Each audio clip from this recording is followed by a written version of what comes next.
mean, if I could, I would probably go back in time and hope that I could become a teenager like Blue, because I really enjoyed that she's sensible and everyone's always calling her sensible, and she's sort of struggling with that versus wanting to give in to her desires, both in the first book when she's dating Adam and she thinks about how it would be nice to be able to kiss him, but she doesn't want to potentially kill him.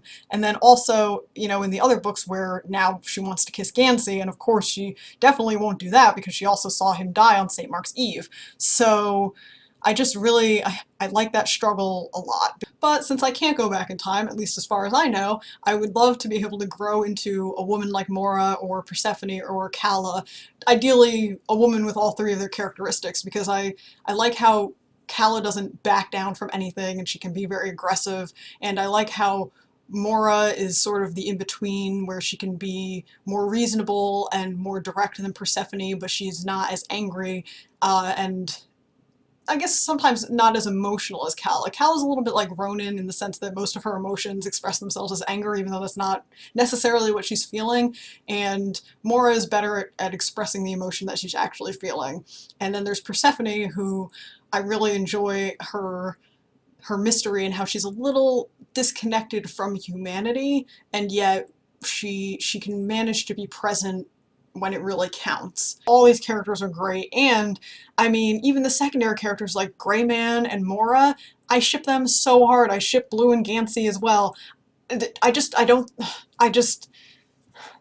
every character in this book is great, even the evil characters. I mean, in the third book, Steve Otter does a pretty great bait and switch in that you think that Colin Greenmantle is going to be the really scary bad guy, and actually his wife Piper is way scarier than he is and is way more willing to go the distance in getting what she wants, and she ends up being the bad guy, and or the bad woman, I guess.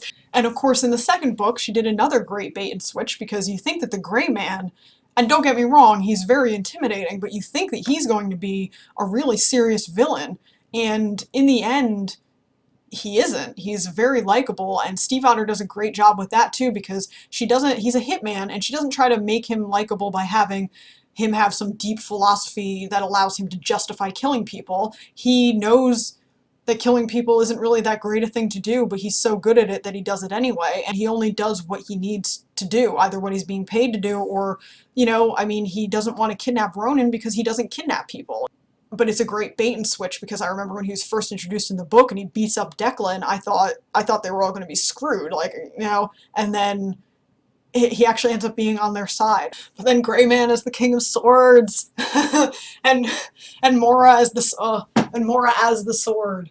I mean, that whole thing is just so great. I just can't. They're so cute. I mean, and I never thought I would call a hitman cute, let's be honest, but he's so cute. He and Mora are adorable. Ugh, when Gansey and Blue find Noah's body, and then you realize in that one part where he meets Declan's girlfriend and he says, "I've been dead 7 years," that he wasn't joking. Oh god, just leave me. Oh, I can't. Oh, the epilogue of the last book. I need the fourth book, like, I need it. I need it right now. It needs to be in my hands right now.